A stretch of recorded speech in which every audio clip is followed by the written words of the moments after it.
lung aleng ka kwa ahar kangai berce kan ko vela kale itel tuana ti nu lo en kim matim tin lion ni daman na lo dam reng hikati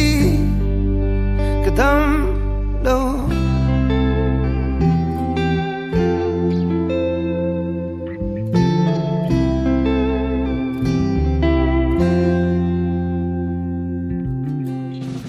katan hun le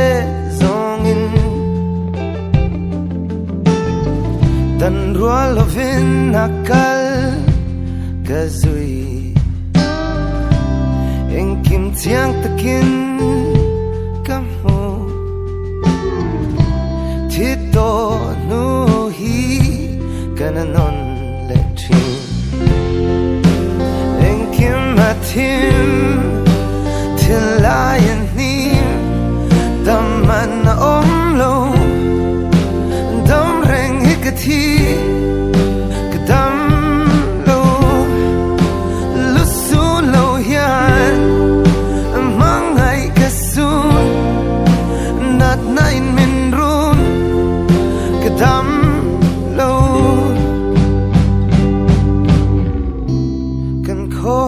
vela kale itel tuana ti nu lo gati